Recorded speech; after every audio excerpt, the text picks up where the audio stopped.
Okay, I'm Alejandra Lopez, and I have here Victor Lopez. Thank you for allowing me to interview you. Can you introduce yourself? I am Victor Lopez. I am the head coach of Inwood Soccer Club, and located here north of Houston in the Spring area. And I currently coach 3 teams with the help of another 3 assistant coach. Okay, so my first question would be what different kinds of diversity you have in your team, and which ones do you think that stick out the most? I have a little bit of everything, mostly Hispanic, being Mexican and Central American, but I do get in some teams African Americans and some Caucasians.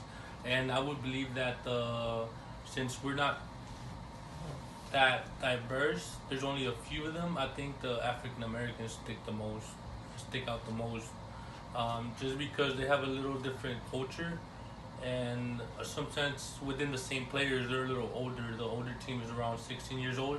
They collide, the cultures collide.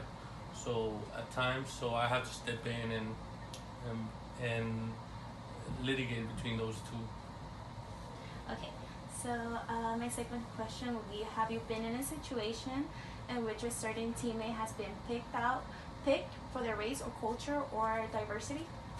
Yeah, like I said, this incident happened once among an African American, and we were in training, and for some reason, my team in general decided to pick on him, and I had to step in because I didn't think it was. I know they were playing around, but just at some point you have to stop it just in case. You don't know how far the person being picked on could take it, or how he's processing that those bullying or those instances, no matter how fun or how much playing they think they're doing. So I had to step in and talk to my whole team in general as a whole, and told them that there's no difference between any of us, and that no matter what race or culture they are, that there shouldn't be picking at all like that, or they should maybe name calling. It's part of sport. It's a taboo in sport, but there's a line that you can't cross. That's right. Okay, so my third question, you kind of answered, but maybe you have other techniques. So since you passed through this situation, what would you plan or do for it to not occur again? Yeah, I think if it's within the same team or same teammates, taking actions within the team, and if that doesn't go very well, let's say I tell the teams to stop those actions, or to keep those to a minimum. And if they don't seem to understand that, then my next step will be talking to their parents. If they don't help with the situation that we're going through, then by all means we have to get rid of whoever is bullying other people because of their culture or ethnicity. Um, so I know some teams, especially football, I don't know if soccer, they use name calling. I've seen coaches before. I used to be a cheerleader, and I was there in front row where coaches would name call, and sometimes even use cuss words to encourage them, to push them to work harder and push harder in their, I guess, a game. For me, if I would hear those kind of words being screamed at me, I would consider them offensive and even, or maybe hurt me emotionally. What would you do for that method? Do you use that method or that techniques? And how do you know when it's too much, or you're hurting them or offending them? Uh, like I said before, I think there's a line, and for me, I can't be at the same level as my athletes. I can't be name calling or getting along with them to the point where I think that where they think that I'm their friend, and they lose sight of the respect that they should be giving me as a coach and as an older male. So I keep those to a minimum. The name calling or the teasing, I keep it to a minimum just to keep it professional. But within the same team, I have heard name calling, and I think for some instances it's part of the sport where they kind of cuss at each other, and I try to keep it to a minimum as well. But I can't completely eliminate it because it's up to the same players. And so as long as they don't mess with culture or ethnicity, and then I think it's all right as long as we keep it in the field. Okay, great.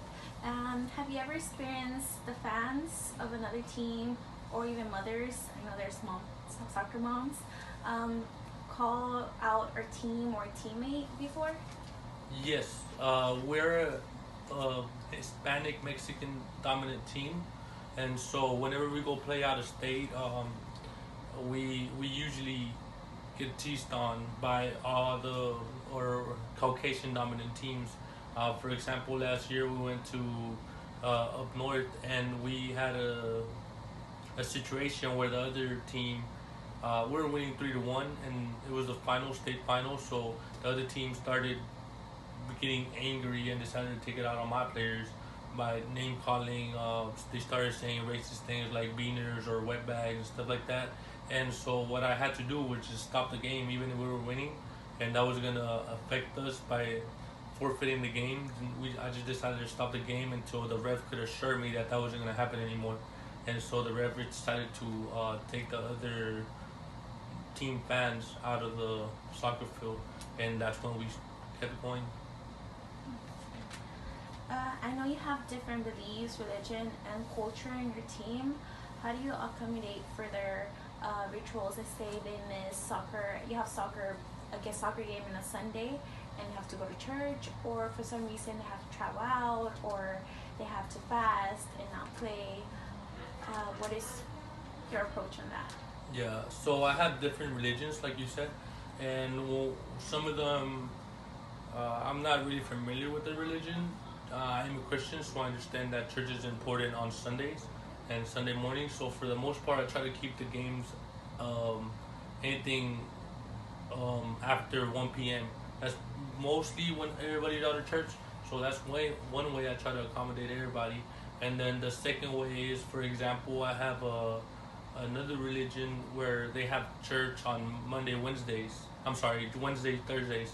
So the player that can't come on that Wednesday when we practice, there's no consequences for him because I know he's at church.